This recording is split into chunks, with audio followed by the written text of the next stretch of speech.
और चलिए लिए चलते हैं आपको उज्जैन के डोंगला, जहां आपको बता दें यहां राष्ट्रीय कार्यशाला का शुभारंभ होने जा रहा है। मुख्यमंत्री डॉक्टर मोहन यादव मौजूद हैं मंच पर। भारतीय ज्ञान परंपरा विषय पर आज ये कार्यशाला आयोजित होगी।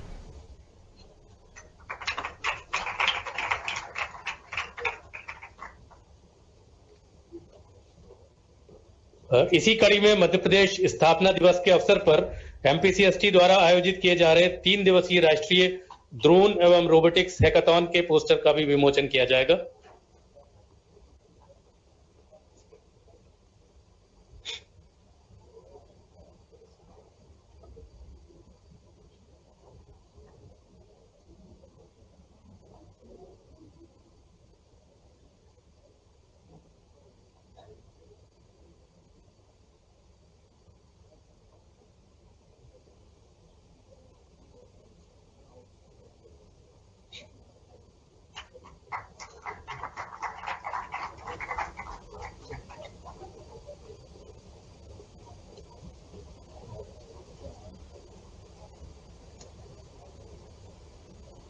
बहुत धन्यवाद सर।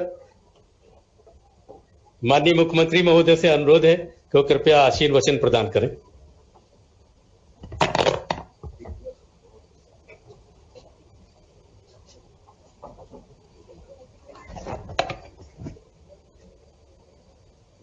डोंगला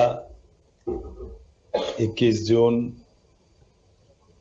कर्क संक्रांति के दिवस के अवसर पर आज इस कार्यक्रम में मंच पर विराजमान माननीय संगठन महामंत्री श्रीमान शिव कुमार जी, इस अवसर पर रानड़े जी, मूर्ति जी, हमारे प्रभारी मंत्री श्रीमान गौतम टेटवाल जी, माननीय सांसद जी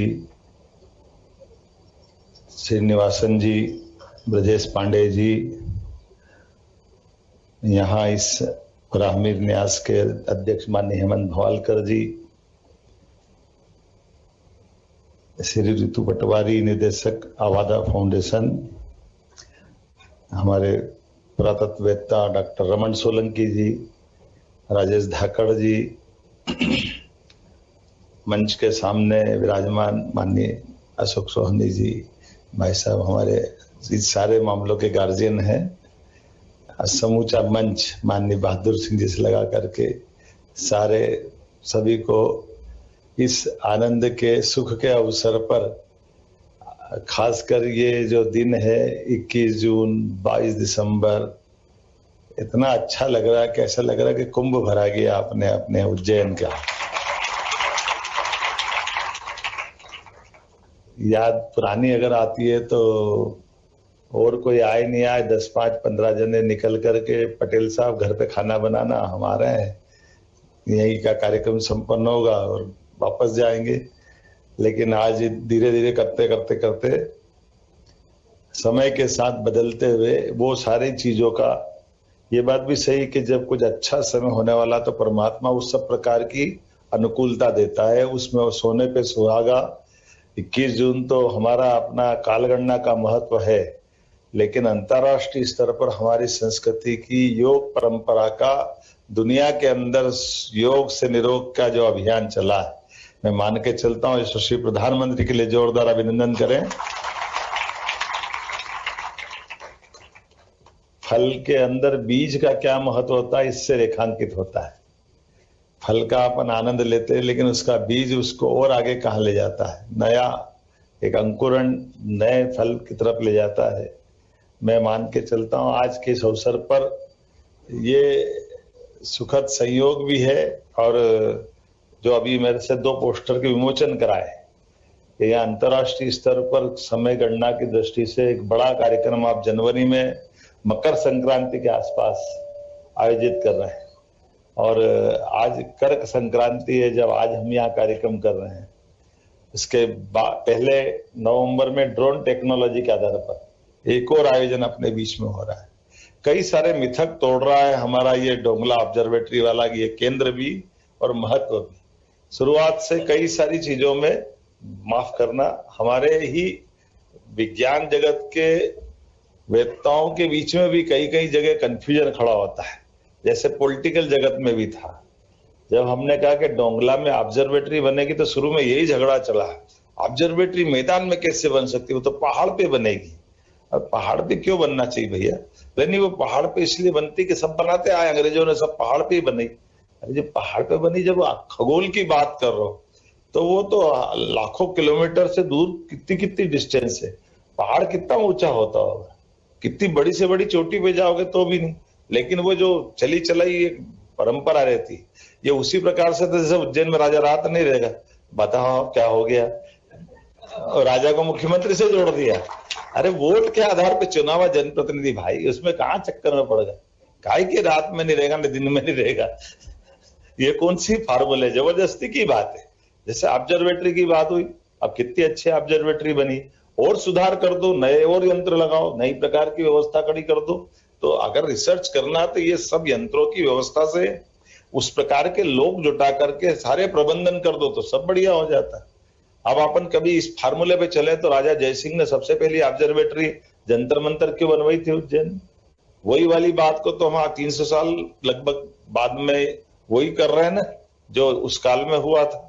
यहाँ के बाद ऑब्जर्वेटरी बनारस, दिल्ली, जयपुर सब बनी थी अपने आप में। और ऐसे कई कारण से ये जो नगरियों के अंदर की जो विशेषता है, उन विशेषता की महत्ता देखे तो इस पे भी लगता कोई न कोई कारण है। जैसे बाबा महाकाल की नगरी, काल की नगरी, वाकई समय की नगरी, हमारे लिए आदरणीय, हम पूजा करते हैं, श्रद्धा रखते हैं, ज्योतिर्लिंग में से एक मानते हैं, लेकिन उसके पीछे जो साइंस जो छिपा हुआ है, वास्तव में वो हमारी महत्ता इसी बात की कि जब हम काल की नगरी में, महाकाल की नगरी में जब इस बात की बात समय के साथ देख रहे हैं, तो ये हमारी श्रद्धा का केंद्र तो है ही, लेकिन साइंस का स्थान भी है। और ये जो काल गणना के लिए कोई तो कारण होगा कि यहाँ उज्जैन और उज्जैन के आसपास में ये जो मुहूर्त निकालना, उस मुहूर्त में संकल्प करना, उस संकल्प की सिद्धि मिलती है, ये भी सब महत्व की चीज है। कभी कभी इसको भी अपन तालमेल से दिखाओ तो क्या कारण है कि विक्रमादित्य उज्जैन से आकर के दुनिया भर में इतने अपनी कीर्ति प्रसिद्धि फैलाते हैं? क्या कारण है कि महाकवि कालिदास जैसा कोई ऐसा महापुरुष साहित्य सृजन ऐसा अद्भुत करता है कि शेक्सपियर से लगा के दुनिया के विद्वान उनके लिए नतमस्तक होते हैं। आर्यभट्ट की बात आपने कही है, कोई तो कारण है। और वो अतीत के राजा भोज से लेकर बाकी शासन की सत्ता चलाने वाले लोग तो दिखाई देते हैं, लेकिन अभी ताजा ताजा उदाहरण दिखाई देता है। आजकल तो एआई का जमाना है, हम सब चेक कर सकते हैं। मैं अभी पानीपत के तीसरे युद्ध को पढ़ रहा था, और पानीपत के तीसरे युद्ध में जो जाने अनजाने एक पराजय का इतिहास बताया गया है, लेकिन पानीपत के युद्ध से ही जुड़े हुए एक और महापुरुष उसमें दिखाई देते, जो पानीपत के युद्ध में भारी घायल हुए। और उस युद्ध में वो पहले सारी, वास्तव में बात तो यही थी कि जब यहाँ बाजीराव जी ने दिल्ली तक अपनी यात्रा, विजय यात्रा प्रारंभ की, तो उस समय घुड़सवार दस्ते से और इसी प्रकार की व्यवस्था से युद्ध जीते थे। लेकिन जो भी कुछ कारण हुआ होगा, बहुत उसके अंदर नहीं जाना चाहता हूं, लेकिन उसकी महत्व की बात यह कि जो 61 में युद्ध हुआ और उसके 10 साल के अंदर उज्जैन में महाजी अपनी राजधानी बनाते हुए वापस दिल्ली में अपना झंडा लहरा देते हैं, ये तो कारण बड़ा हो सकता है ना कि एक अपना उज्जैन के राजा जाकर के वापस, तो ये जो महत्ता किसी किसी स्थान की रहती है, समय की रहती है, ये कोई ना कोई तो उसका अपना संबंध जोड़ता ही जोड़ता है। मैं मान के चलता हूं आज के इस अवसर पर उन सारी मिथ की बातों के बारे में हम उस ढंग से नहीं समझते हुए, आज की दृष्टि से यशस्वी प्रधानमंत्री के नेतृत्व में हम तो अभी अभी की बात देखो, इजराइल को हम देख रहे हैं, उनकी टेक्नोलॉजी को देख रहे हैं, रशिया के अंदर युद्ध भी देख रहे हैं, लेकिन ये रशिया और यूक्रेन के साथ होने वाले युद्ध में रशिया को भी कितना नुकसान हो रहा है। इजराइल की टेक्नोलॉजी बहुत अच्छी, आयरन डोम वगैरह वो भी अपन देख रहे हैं, लेकिन उसके साथ में भी क्या हो रहा हमने देखा है। लेकिन हम ये भी तो देख रहे हैं कि भारत का पाकिस्तान से युद्ध हुआ तो उनकी टेक्नोलॉजी लाइन, अपना कौन सा दिमाग लग गया, तो भारत तो मर्जिया जो करता है, पाकिस्तान परेशान हो गया। तो ये भी तो अपने सामने उदाहरण बना, ये भी कम बड़ी बात नहीं। हमारे फटाके तो ऐसे जाके फूट रहे, उसके एयरबेस को मिसाइलें खत्म कर रही है, और उनके ऐसे फूटे दिवाली के फटाके फूट रहे, पता ही नहीं चल।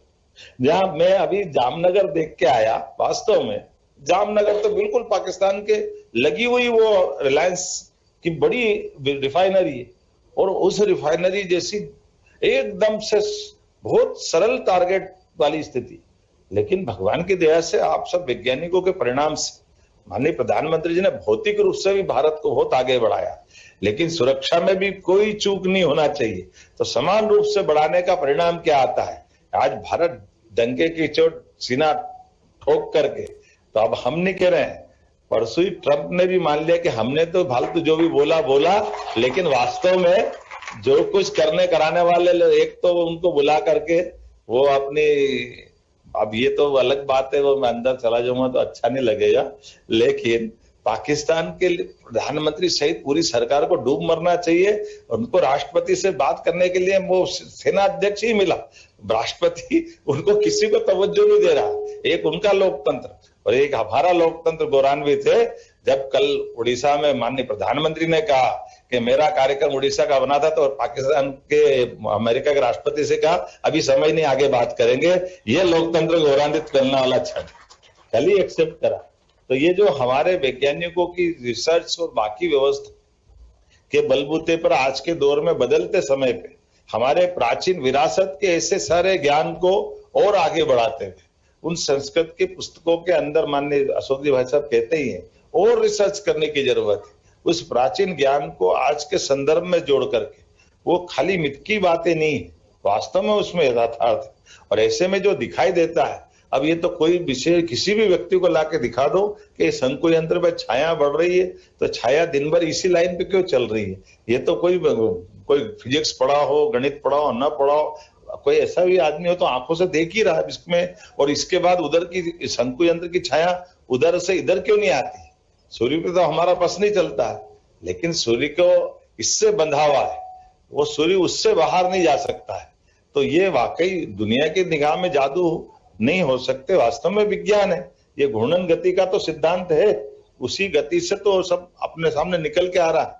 जैसे कई मामलों में हम सब देख ही रहे हैं, आज के संदर्भ में ऐसी ही गोष्ठियां बनाने की जरूरत है जिनके आधार पर हमारे अपने इस प्राचीन विरासत के ज्ञान को भी संदर्भ के साथ जोड़ करके नए समय के हिसाब से परिभाषित करने की आवश्यकता है।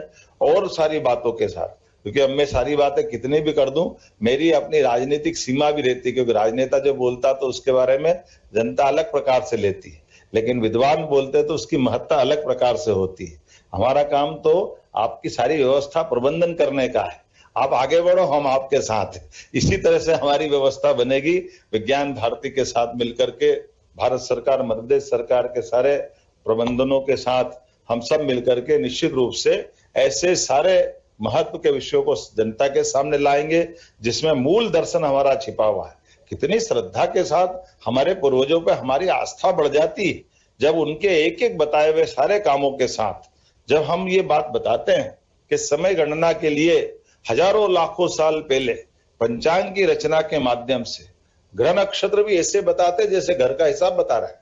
यह केवल अपने उस प्राचीन पद्धति का ही तो परिणाम, कोई दुनिया का आदमी नहीं बता सकता है। ये 12 साल में कुंभ कब पड़ेगा, ये अपने लिए कौन सी ग्रह नक्षत्रों की राशि पलटेगी, उसका हिसाब लगाने के लिए ये कितनी सरलता से देखते हैं। और अभी तो ये भी बात कहने की जरूरत है, वो स्नान करने के लिए पूरा महीने के लिए आते भले ही है, लेकिन वो जो महत्व स्नान का है, उस स्नान के महत्व में कोई पूजा पाठ करने किसी कुंभ में, किसी सिंहस्थ में कोई नहीं आता है। अब ये बात छोटी सी भी है, लेकिन महत्व की भी तो है। आधुनिक साइंस की दृष्टि से देखो कि वो जल की डुबकी लगा के जो आनंद मिल रहा है, उस जल की डुबकी में क्यों आनंद मिल रहा है। तो एक एंगल इसका ये भी आता है कि ऐसा भी तो हो सकता है कि हमको सबको भी बिना नहाए क्यों आनंद नहीं आता। जो जल के साथ हमारा संबंध है वो ऐसा भी हो सकता है कि जल से सब पूरी चराचर जगत में जीव जगत की उत्पत्ति जल से हुई। इसलिए वो मूल रूप से अगर ये हम अपना उस अतीत के काल से संबंध जोड़े तो हमारे एक तरह से वो उस प्रारब्ध के साथ जो जुड़ा हुआ पक्ष है, उस पक्ष के साथ जो जल का संबंध है, इसलिए वो हमको सदैव आकर्षित करते हैं। इसलिए कितने थका हुआ आदमी हो, कैसा भी हो, वास्तव में जल से हमारे उत्पत्ति का जो संबंध है, माँ बाप के साथ देने का जो सुख है, वो जल के साथ जुड़ता है। एक तरह से जैसे माँ बाप के पास बच्चा जो आनंद में डूब जाता है, ऐसे जल के साथ हमारी स्फूर्ति आ जाती है। ये परमात्मा की कृपा है। तो ये जो 12 साल में भी एक बार जो जल के साथ जाकर स्नान की जो उस ग्रह नक्षत्र गणित की रचना में जोड़ा गया होगा। जैसे माननीय शिव प्रकाश जी भाई साहब ने सही कहा है कि दोलन की गति जो 27,500 साल मानी गई, तो 27 नक्षत्र से तो जोड़ी होगी, क्योंकि अपने यहाँ तो एक एक चीज इसी प्रकार से कही गई कि अगर हमारे ऋषि मुनियों को भी हमने डिग्री दी है, जैसे स्नातक और स्नातकोत्तर की जो अपन डिग्री यूजी पीजी की बात करते हैं, तो हमारे ऋषि मुनियों की भी तो डिग्री है 108 और 1008। अब 1008 वो 108 मतलब 27 नक्षत्र एक साल में 4 बार आते हैं, तो चारों जोड़ो तो 108 हो जाते हैं। तो कोई भी ऋषि मुनि अपने आगे 107 नहीं लगाता, 109 नहीं लगाता, 108 ही लगाता, तो उनकी भी तो डिग्री वो हिसाब लगा के ही दे। अब जो नहीं समझे वो मत समझो, लेकिन जो समझ रहा है वो तो समझ रहा है। और 1008 मतलब एक साल से ज्यादा जो तप करता है उसकी 1008 की डिग्री। अब जो हर एक चीज को कहीं ना कहीं जोड़ करके तो खड़ा किया। मैं मान के चलता हूं आज सारे विद्वानों की इस गोष्ठी में और आपके बैठने से नवनीत निकलेगा, अमृत निकलेगा। विचारों के इस प्रवाह में सरकारों के माध्यम से आज का समय और अनुकूल है। विरासत से विकास की ओर माननीय प्रधानमंत्री जी का संकल्प है, निश्चित रूप से वो पूरा होगा। और ये कई सालों का ऐसा हमारा अपना समय, खासकर मध्य प्रदेश के संदर्भ में हमारे इन सारी व्यवस्थाओं को समझने के लिए जो सीधे सीधे समझ में आता है, ऐसे विज्ञान को बढ़ाने के लिए तो आप सबका साथ निश्चित रूप से चाहिए। मैं मध्य प्रदेश सरकार की ओर से बाहर से पधारे सभी विद्वानों का अभिनंदन करता हूं, स्वागत करता हूं। बहुत बहुत धन्यवाद। बहुत धन्यवाद सर। राष्ट्रीय स्तर पर जब सभी प्रदेशों के मध्य प्रदेश सभी प्रदेशों की परिषदों की जब समीक्षा होती है कार्यक्रमों की, तो उसमें मध्य प्रदेश विज्ञान एवं प्रौद्योगिकी परिषद अग्रणी संस्थाओं में गिना जाता है। ये सब आपके आशीर्वाद और आपके सहयोग के कारण हो रहा है सर। मैं अनुरोध करूंगा डॉक्टर मनोज राठौर से कि वो कृपया धन्यवाद ज्ञापन प्रस्तुत करें।